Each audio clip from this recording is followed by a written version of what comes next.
ሀገረ ቻይና የውጭ ሀገራት በተለይም ደግሞ የምዕራቡ ዓለም የማህበራዊ ሚዲያ እና የኢንተርኔት መድረኮችን ወደ ሀገሯ እንዳይገቡ የምትቆጣጠርበት ስርዓት ዘ ግሬት ፋይርዎል ኦፍ ቻይና ወይም ደግሞ ታላቁ የቻይና የኢንተርኔት ግድግዳ በመባል ይታወቃል። ይህ ጉዳይ በዋናነት በሶስት አበይት ነጥቦች ላይ ያተኮረ ነው። የፖለቲካ ቁጥጥር፣ የሀገር ውስጥ ኢኮኖሚ መገንባትና የሳይበር ደህንነት ናቸው። ቻይና እንደ ፌስቡክ፣ ትዊተር፣ ዩቲዩብ፣ ኢንስታግራም እና ጉግል የመሳሰሉትን የማህበራዊ ሚዲያ መድረኮችን የምትዘጋበት ወይም ደግሞ የምታግድበት ዋና ዋና ምክንያቶች የሚከተሉት ናቸው። አንደኛ፣ የመረጃ ፍሰትን ለመቆጣጠር ሲሆን የቻይና ኮሚኒስት ፓርቲ በሀገሪቱ ውስጥ የሚሰራጩ መረጃዎችን ከመንግስት አቋም ጋር የማይጋጩ እንዲሆኑ ይፈልጋል። የምዕራቡ ዓለም ሚዲያዎች ለመንግስት ቁጥጥር አስቸጋሪ ስለሆኑና ተቃውሞዎችን ለማስተባበር ሊያገለግሉ ስለሚችሉ የቻይና መንግስት እገዳ ይጥልባቸዋል። ሌላኛው የሀገር ውስጥ ኩባንያዎች ለመደገፍ ወይም ደግሞ ኢኮኖሚክ ፕሮቴክሽኒዝም ታስቦ የተደረገ እገዳ ነው። እንደ ፌስቡክ እና ጎግል በማገድ የቻይና የሀገር ውስጥ የቴክኖሎጂ ኩባንያዎች እንደ ቴንሰንት እና አሊባባ ያሉ ኩባንያዎችን ያለ ተወዳዳሪ እንዲያድጉ እድል ይሰጣቸዋል። ይህም ቻይና የራሷን የዲጂታል ኢኮኖሚ እንድትገነባ ረድቷታል። ሶስተኛው ምክንያት ደግሞ የብሔራዊ ደህንነትና የመረጃ ሉዓላዊነት ነው።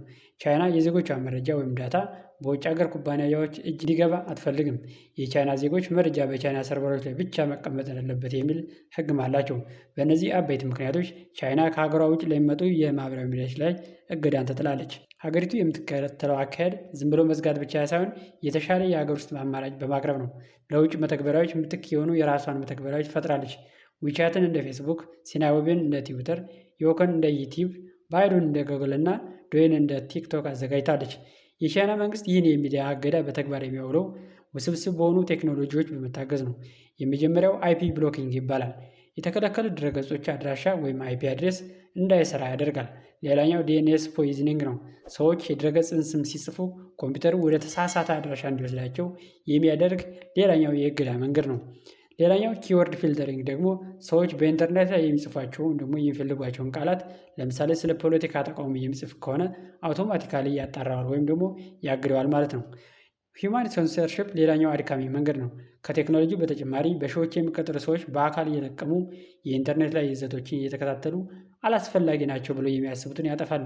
ከእነዚህ ሁሉ እግድ የመጣል መንገድ ለየት ያለው ደግሞ የአርቲፊሻል ኢንቴሊጀንስ ነው።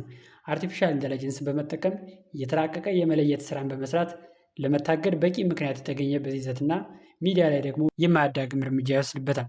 በአጭሩ ቻይና ከቀሪው ዓለም የተለየ የራሷን የኢንተርኔት ዓለም ወይም ደግሞ ኢንትራኔት ገንብታለች ማለት ይቻላል። ይህ ስርዓት መንግስት ህዝቡን ለመቆጣጠር ሲያመቸው፣ በሌላ በኩል ደግሞ የቻይና የኩባንያዎችን በዓለም አቀፍ ደረጃ ተወዳዳሪና ግዙፍ እንዲሆኑ አረድቷቸዋል።